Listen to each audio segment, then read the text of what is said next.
นี่จะว่ารักเตงตู่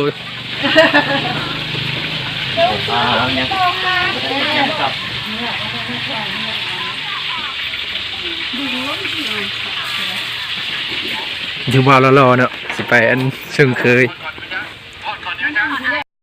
วันที่เขาถือใส่ร้อยขีมินนะร้อยก็จะบ้าเนาะกำลังเตรียมเครื่องสิไปให้เจ้าสาวช่างนี่เอาไม่ให้เคยขีมินเอามาใส่ไม่เอาเลยใส่มึงเอาไปพังไว้ใส่ค่ะเดี๋ยวจะบ้าโกตายเอาเงินเพียงแพงอะไรนี่จะบ้าแล้วนั่นนี่จะบ้ายังสิเอามึงพิดคนแล้วนั่นไม่สิเอามันแท้บ่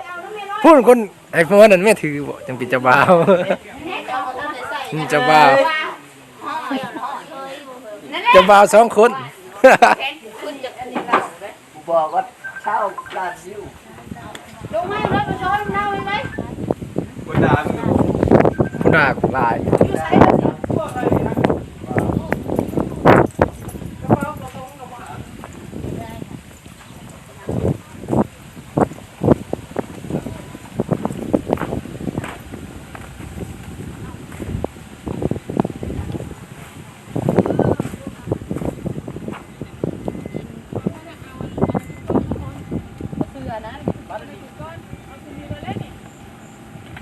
นี่กำลังเสียเครื่องรถเนาะ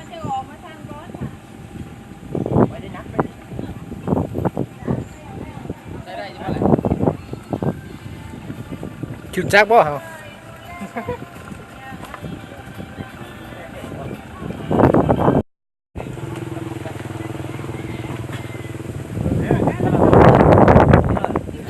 น่าจะขึ้นรถเนาะ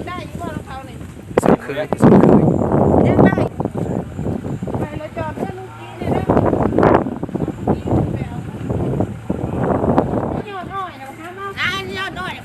ลงเลยนี่นี่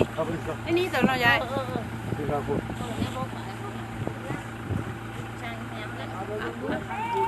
เอามาให้แม่ก็ได้ห้ามยอดอ้อยนี่มั้ยคือแม่จะบ้านะ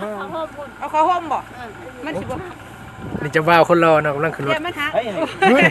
ลองหันผมก็ใช่บักขามมันสิล่มลงยอดอ้อยนะสิฮักเอาไปเข้าหัวพี่หน่อยจะมันเหี่ยวเดี๋ยวมันเหี่ยวแล้วเหี่ยวเฮ้ยรถไม่จะซาวดอกเอาน้ำหัวเขาเกินแต่ก็ถอยมาพี่ขึ้นนี่ไม่ไปจะขึ้นกันเอาเงาไปหาก็เจ้าก็ได้นะขึ้นไปเลยมันนั่งทบเลยขึ้นให้พวกนะเขาขึ้นนี่ก็ได้ยังเลยกำลังไปส่งเคยเนาะกำลังขึ้นรถไปใช้นั่นยืมเขาน่ะ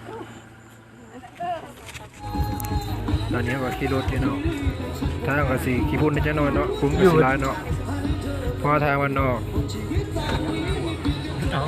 ไปได้แล้วเป็นเศษเด้กำลังขี่รถเพื่อเจ้าสาวไปส่งเจ้าบ่าวเนาะเพื่อเจ้าสาวแต่พอมันไกลเงิน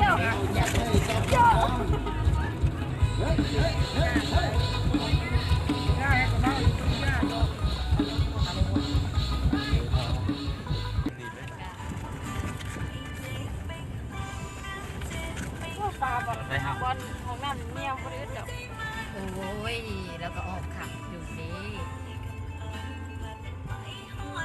เขาล้างก่อนชาติได้เพชรชาติเจ้าบ่าวเนาะนั่งอยู่กับเจ้าบ่าวงานแต่งอยู่โซปอลาวเด้อเจ็บเด็กกูกสิต่างจากประเทศไทยจังหน่อยเนาะเราค่ะติดตามแต่นั่นนะ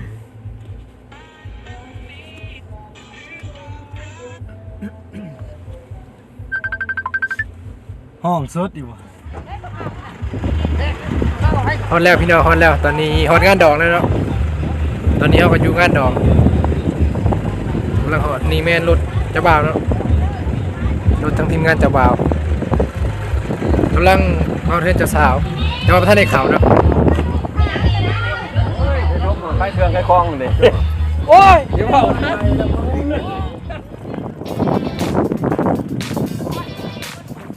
เจ้าบ่าวกำลัง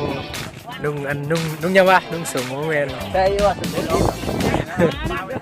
กำลังแดงสุดเจ้าบ่าวทำใจสูงสอดเด้อเขาเพิ่นหอมสิเปิดหน้าบ่เขาเพิ่นหอมสิเก่งหน้าสอด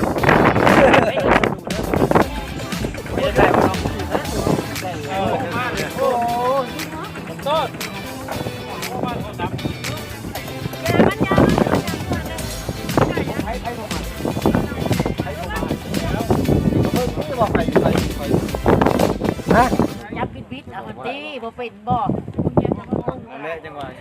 โอ้ยกันแน่นอนอ่ะทีแล้วได้แล้วมีน้ำยาเจ็บดิ ครับเด้อลูกหลานเอ้ยมอบให้มือเจ้าทั้งสองในมือเจ้าเป็นครู